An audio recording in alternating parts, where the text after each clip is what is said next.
할렐루야. 오늘도 귀한 특성 우리 올려주신 우리 성도님들께 감사의 말씀을 드립니다.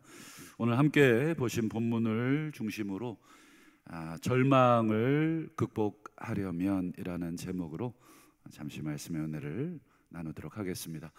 어제 새벽에 우리 신앙생활에 있어서 중요한 것들이 여러 가지가 있는데, 그 중에 우리가 놓치지 말아야 할 아주 중요한 것은 바로 기억이다. 그래서 기억해내야 된다. 어제 예수님이 죽은 줄로만 알고 예수님의 시신의 향품을 바르려고 무덤으로 달려갔던, 그것도 이 새벽 시간처럼 아주 이른 시간에 누구보다도 먼저 예수님께 달려갔던 그 여인들에게 천사들이 지적했던 것도 바로 기억이었습니다. 천사들이 이렇게 말을 했었죠. 갈릴리에 계실 때 너희에게 어떻게 말씀하셨는지를 기억해내라. 여인들은 보이는 현상만 가지고 어떻게 해석을 할 줄을 몰랐습니다. 우리도 왜 되어지는 일들만 보면 답답할 때가 있죠. 그리고 이해가 되지 않는 그러한 결과들을 우리가 맞닥뜨릴 때가 있습니다. 그럴 때 우리는 뭘 기억해 내야 되겠습니까?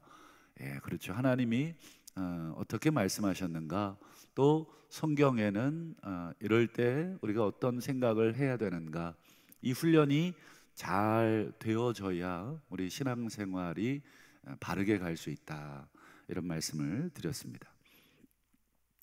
이제 오늘 본문에 등장하는 이 두 사람, 소위 엠마오로 내려가는 두 사람, 이들은 어떤 마음을 가지고 내려갔습니까? 절망과 낙심. 우리 노랫말에도 있지 않습니까? 저도 주일학교 다닐 때 이 엠마오 마을로 가는 이 두 제자 노래를 막 부르면서 절망과 공포에 사로잡혀 내려갔다, 이런 노랫말이 있는데, 왜 이들은 절망과 또 실망과 낙심에 사로잡혀서 예루살렘에서 엠마오로 내려갔는가? 정답을 좀 미리 말씀을 드리자면, 성경을 제대로 몰랐기 때문에 그렇습니다. 정답이 뭐라고 말씀드렸습니까? 성경을 잘 몰랐어요. 성경을 안 읽었어가 아니라 성경을 읽었을 겁니다. 그러나 성경을 제대로 읽지를 못해서 이들은 눈앞에 펼쳐진 그 현상들, 예수가 죽었다고 하는 그 현상들, 그 결과물만 보고 낙심이 되고 절망이 되어서 고향으로 내려가는 중이었습니다. 그들의 말을 들어보면 그들이 성경을 어떻게 읽고 있었는지를 알게 되는데, 우리 20절과 21절을 한번 보실까요? 20절을 먼저 보시죠. 우리 대제사장들 관리인들이 사형 판결에 넘겨주어 십자가에 못 박았습니다. 틀린 말 없죠. 다 맞습니다. 현상입니다. 지금 어떤 일이 벌어졌는지, 눈앞에 현실에 예수가 죽어버렸다. 관리인들, 대제사장들이 사형 판결에 넘겨줬다. 일종의 아쉬움도 들어가 있지만 어쨌든 눈앞에 펼쳐진 일들을 진술을 했어요. 그다음 21절을 보시죠. 자, 우리는 이 사람이 예수가 이스라엘을 속량할 자라고 바랐노라. 21절도 틀린 게 하나도 없어요. 그들은 이 예수가 이스라엘을 속량, 이스라엘을 구원, 이스라엘을 로마로부터 해방시킬 자, 그래서 다시 다윗과 같은 위대한 왕조를 세울 자로 기대하고 바라봤다. 각각은 다 맞는 말인데, 그래서 엠마오로 내려가는 이 두 사람의 이 결론이 뭡니까? 지금 20절에 눈앞에 펼쳐진 현상과 21절에 성경이 말하고 있는 이스라엘을 속량할 자, 이거를 메시아라고 우리가 불러도 되고 그리스도라고 불러도 됩니다. 이 메시아가 이 사람이라고, 예수라고 우리는 기대하고 바랬지만, 그것은 성경을 통해서 얻은 결론은 맞습니다. 메시아는 자기 백성을 속량할 자라고 하는 그 가르침은 성경을 통해서 배운 것은 맞는데, 문제는 무엇입니까? 그것이 눈앞에 펼쳐진 현상과 어떻게 연결이 되는지, 메시아가 어떻게 돼야 되는지까지는 그들이 바르게 연결을 해내지 못한 것이죠. 한마디로 엠마오로 내려가는 두 사람의 결론은 예수가 메시아라고 바랬지만 예수는 진짜 메시아가 아니었다. 이유가 뭐냐면 진짜 메시아는 십자가에 죽을 수가 없다. 그래서 예수가 십자가에 죽은 것을 보니까 예수는 우리의 기대와는 다르게 가짜 메시아였구나. 이런 결론에 엠마오로 내려가는 두 제자가 도달한 것입니다. 그래서 그들은 다시 절망하고 다시 낙심하고 또 다른 메시아가 올 것을 기다리기 위해 고향으로 내려가고 있는 것입니다. 이 두 사람, 글로바와 아마 마리아일 것입니다. 내일 더 자세히 설명하겠습니다만 요한복음 19장에 보면 글로바와 그의 부인 마리아 이렇게 되어 있습니다. 그래서 이 부부가 절망 가운데 내려가는 그 가운데 그들은 왜 절망했는가? 아까 정답을 말씀드렸죠. 성경을 엉터리로 읽었다. 자기들이 만들어 놓은 이 메시아의 기준으로 성경을 읽어내니까 전부 다 짜맞추기식입니다. 아전인수라는 말처럼 전부 자기에게 유리한 쪽으로, 자기가 원하는 쪽으로, 뭐 코에 걸면 코걸이를, 귀에 걸면 귀걸이를 만드는, 그렇게 성경을 읽기 시작한 것입니다. 전부 자기들 중심적으로 자기들이 원하는 것을 성경에 투영을 해서 읽으니까 전부 다 그렇게 읽히는 것입니다. 물론 사람이 물에 빠지면 지푸라기라도 잡는다고, 여러분 지금 상황이 간절하고 어려우면 그렇게 성경을 볼 수 있죠. 이 사업하는 사람이 돈이 궁하면 모든 게 다 돈으로 보인다 그러더라고요. 저 사람도 돈으로 보이고 저것도 돈으로 보이고, 또 여러분 어떤 사람이든지 간에 자기가 또 관심을 가지고 있고 또 자기가 다급하면 다 그렇게 보입니다. 뭐 저도 마찬가지고 아마 우리 성도님들도 마찬가지이실 겁니다. 이스라엘 백성들은 식민지를 살고 있었습니다. 로마의 식민지를 살고 있었기 때문에 그들의 간절한 기대와 소망은 메시아가 오실 것이다 라고 하는 성경의 그 메시지를 읽어낸 것이죠. 그래서 제가 과거에도 몇 번 말씀드린 것 같은데, 예수님 시대에 이 이스라엘 사람들에게 가장 인기 있었던 성경은 다니엘서였습니다. 다니엘서는 그들이 애독하는 성경이었습니다. 우리는 다니엘을 뭐 사자굴에 들어가고 뭐 마음을 정하여 뭐 왕이 주는 음식으로 뭐 자기를 더럽히지 않겠다, 그리고 하루에 3번 예루살렘을 향해서 창을 열고 기도한 그 정도, 우리 주일학교 때 아이들이 배웠던 그 정도 말씀만 기억을 많이 하실 텐데, 사실상 다니엘 뒷부분은 너무 어렵습니다. 뭐 짐승이 나오고 환상이 나오고, 그래서 굉장히 해석하기 어렵습니다.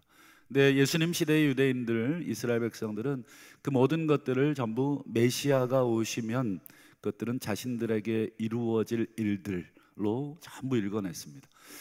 그렇기 때문에 늘 그걸 보고, 그리고 어떤 선지자가 일어나는지 또 어떤 사람이 일어나는지, 우리도 그렇습니다. 대통령을 뽑을 때 저 사람은 지금 내가 원하는 것을 줄 수 있을 것이다 라고 하는 그 생각을 사로잡히면 사람들은 그 생각에서 좀처럼 나올 수가 없습니다.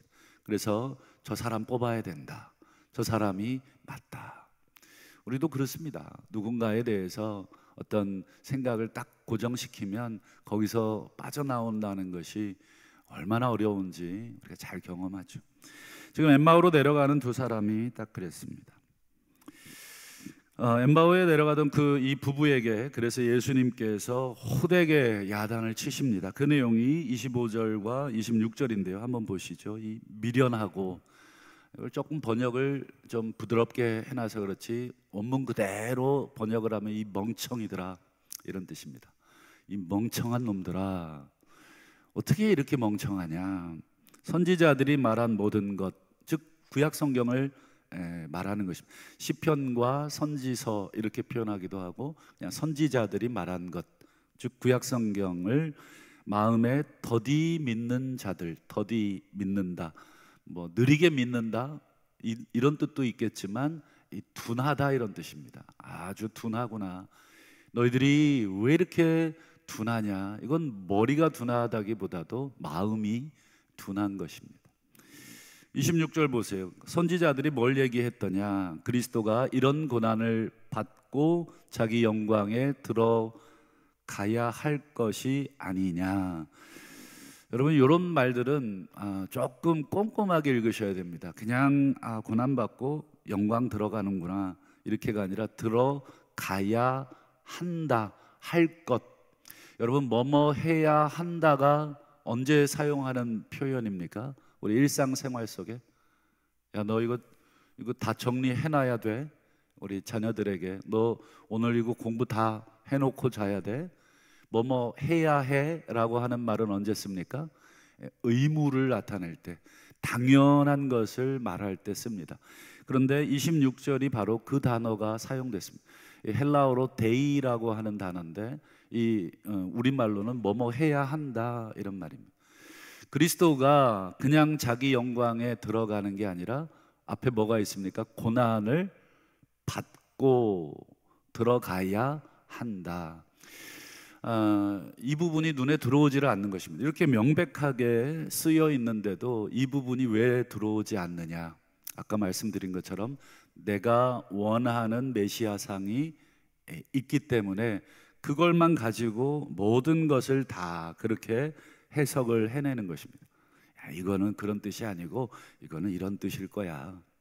내가 원하는 그 정답이 있기 때문에 전부 다 이렇게 얘기한 것이 한두 군데가 아님에도 불구하고 그들의 눈이 가려져 있던지 그들의 마음이 무뎌져 있던지, 그래서 예수님께서 이 멍청아 이렇게 얘기하고 있는 것입니다. 여러분 그러면 메시아가 이 당연히 고난받는다, 당연하다, 그리고 죽는다라고 하는 게 어디에 기록이 그렇게 돼 있습니까? 여러분 잘 아시는 것 하나만 우리가 좀 보겠습니다. 시간상 다 볼 수는 없고 몇 것만 두 부분으로 나누어서 보겠습니다. 첫 번째 부분 이사야 53장 4절과 5절을 한번 보실까요? 그는 여기서 이 이사야 53장은 이사야 안에 고난받는 여호와의 종이 총 4번에 걸쳐서 나옵니다. 이 여호와의 고난받는 종의 4번째 마지막 부분입니다. 그래서 여러분 기억나실지 모르겠는데 사도행전에 보면 한 4시가 예루살렘으로 예배하러 왔다가 내려가다가 이 이사야 53장을 읽고 이게 도대체 누구에 대한 얘기냐, 이게 몰라서 이 빌립이 성령을 통해 보내심을 받고 그것을 풀어주죠. 그리고 풀어줌을 듣고는 그 자리에서 마차를 멈추고 물 있는 데 가서 세례를 받고 구원을 받습니다. 그래서 여러분 에티오피아에 가면 지금도 기독교의 흔적이 대단히 많습니다. 여러분 에티오피아 아프리카에 있는 나라 아닙니까? 그곳에 기독교의 유적들, 기독교의 흔적들, 교회의 모습들이 아직도 남아있다는 것은 아마 이 역사적으로도 맞습니다. 그 부분, 그때 그 4시가 봤던 성경이 이사야 53장인데 바로 이 부분입니다. 그는 실로 우리의 질고 우리의 슬픔을 당했다. 그가 찔림은 우리 허물 때문이고 그가 상함은 우리의 죄악 때문이다. 찔린다, 상한다, 이 전부 다 이 고통을 받는 모습들이죠. 근데 자기의 죄가 아니라 우리의 죄 때문이다. 그 다음 하나만 더 볼까요? 6절과 8절을 볼까요? 여긴 또 하나님이 등장합니다. 여호와께서 우리 모두의 죄악을 그에게, 여기서 그는 여호와의 고난받는 종이 되겠죠. 그에게 담당시켰다. 또 8절에 보면 마땅히 형벌받을 내 백성의 허물 때문이다. 그 앞부분을 제가 생략했는데, 그가 땅에서 끊어짐은 마땅히 형벌받을 내 백성의 허물 때문이다. 하나님이 등장하고 하나님의 종, 의로운 종, 고난받는 종이 등장하고, 그리고 우리가 등장합니다. 즉 하나님의 백성. 이 세 개의 관계를 가장 정확하게 잘 설명해 준 성경이 이사야 53장이 됩니다. 이사야 53장만 봐도 어떻습니까? 여호와의 고난받는 종은 자기 때문이 아니라 누구 때문에, 우리 때문에, 그렇고 자기 백성 때문에 찔리고, 그리고 땅에서 끊어지고 죽는다는 말이거든요. 땅에서 끊어지고 찔리고 상하고 죽고 매맞고 버림받고 능욕받고 침뱉음을 당하고, 너무나 구체적으로 명시적으로 사용하고 있는데, 그들은 이 부분을 읽고 싶지 않은 것입니다. 왜요?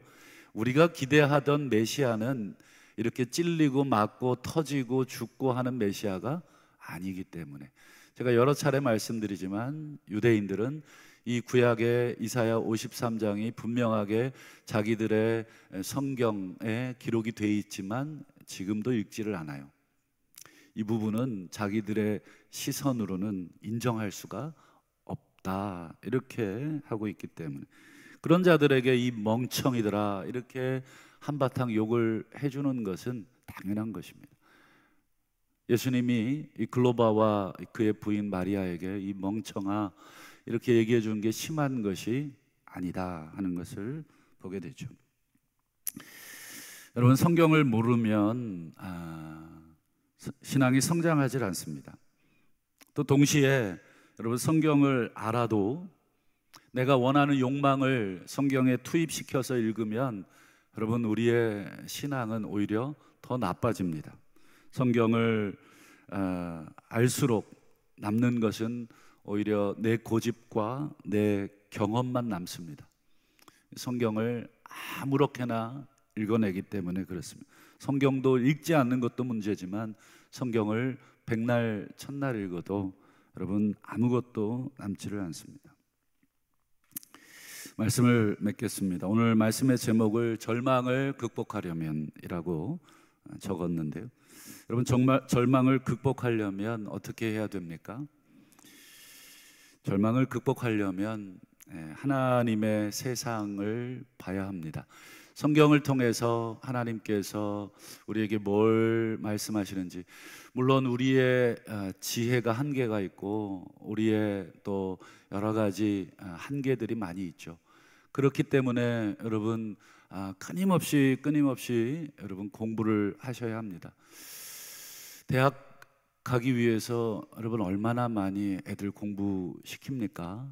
또 우리들은 또 얼마나 많이 공부했습니까? 그게 나쁘다는 것이 아니라, 여러분 요한복음 5장 39절에 보면 예수님이 이런 말씀을 하면서 책망을 하시죠. 너희가 성경에서 영생을 얻는 줄로 생각하고 성경을 연구한다. 여러분, 성경은 영생을 얻기 위한, 그런데 여러분 우리는 너무 영생을 쉽게 얻으려고 하지 않습니까? 예수 믿으면 영생 얻어, 이거 다 읽을 필요 없어. 그러면 뭐 하려고 하나님이 이 두꺼운 성경을 우리에게 그거 한마디 가르쳐 주려고 하셨겠습니까?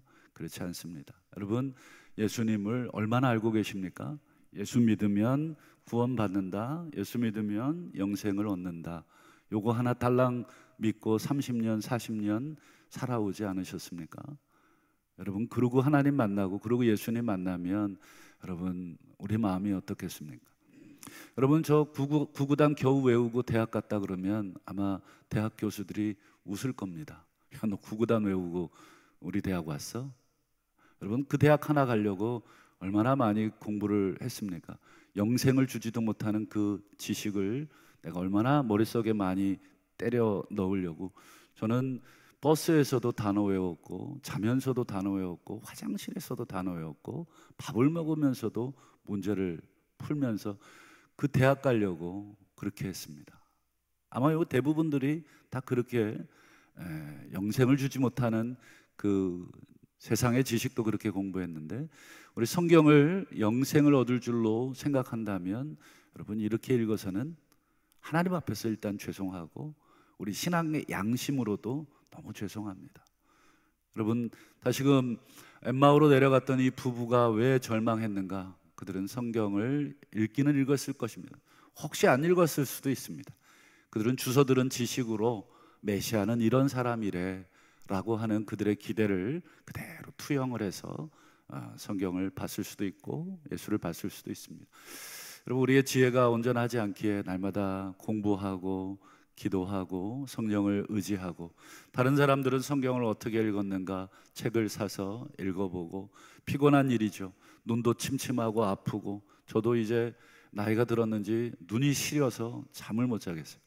그러나 여러분 우리에게 시력을 주시고 또 우리에게 시간을 주셨다면 여러분 다른 일에 여러분 우리가 이리저리 몇 시간씩 뛰어다니고 몇 시간씩 생명을 구원하는 일도 아닌 일에 우리가 얼마나 동분서주합니까? 그러나 여러분 정말 성경의 영생을 얻는 줄로 생각한다면 하루에 여러분 단 10분도 여러분 죄송할 일이겠죠. 좀 더 많은 시간들을 기도하면서 내 욕심을 다 내려놓고 하나님 말씀 앞에 우리가 정직한 심령으로 설 수 있기를. 그래서 다시금 우리가 예수 그리스도에게 이 멍청아라고 하는 그런 책망이 아니라 애쓰고 수고한다 라고 하는 그 칭찬이 또 저와 우리 성도님들의 삶에 가득하시기를 주님의 이름으로 축원합니다. 기도하시겠습니다. 이 시간